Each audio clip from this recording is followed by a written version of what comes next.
So ito mga kapwa ko Ilonggo, no? Itong si Yubab humingi nga ng pasensya na, no? Sa kanyang ginawa. So that's a good thing, no? Pero gusto ko pa rin panoorin nyo and feel it, no? Kung nandun yung sincerity at yung pagpakumbaba. Okay, panoorin nyo muna. Tingin mo ba may pagkakamali ka dito? Tingin mo ba may pagkakamali tayo dito? May pagkukulang. May mga pagkukulang naman talaga kasi first hindi tayo nag-disclaimer. Hindi ako nag-disclaimer. Tapos hindi ko talaga in-explain kung ano yung... Hindi ako naging constructive doon sa ano ko. O ano yung feeling mong kulang? Feeling kong kulang sa panlasa ko. Yun yung pagkukulang ko doon. And yun ang hihihingi ko po ng pasensya. Sa mga taong nasaktan ko, especially sa mga chef, sa mga barista, sa mga servers, and sa owner na din po nung cafe na yon. Pasensya na po kayo kung yun po yung naramdaman nyo na ipinahatid nung video ko. Hindi po talaga yun. Hindi po yun yung minimin ko.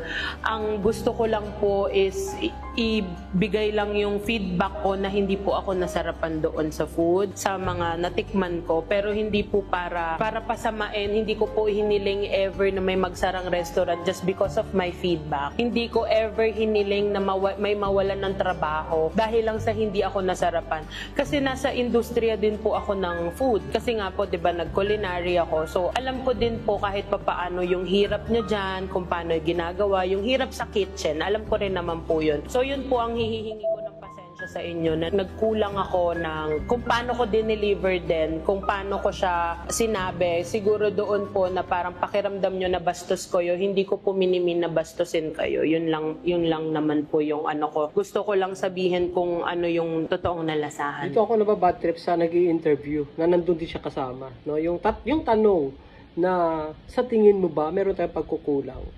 Doon pa lang sa tanong niya, hindi mo na ina-admit na meron kayong pagkukulang. Sa bungad pa lang di ba? And kung ako tatanungin, hindi ko ramdam yung sincerity, no? Parang ginawa lang nila yung video na yun just to ease the hurts, no? Yung nararamdaman ng mga Ilonggo, no? Pero kung tatanungin na accept natin, but hindi ko I don't know with sa iba, pero hindi ko ramdam yung sincerity ng kanyang pag-apologize, no?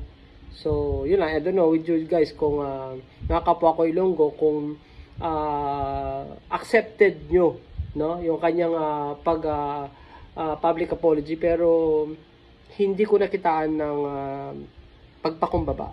Yun lang.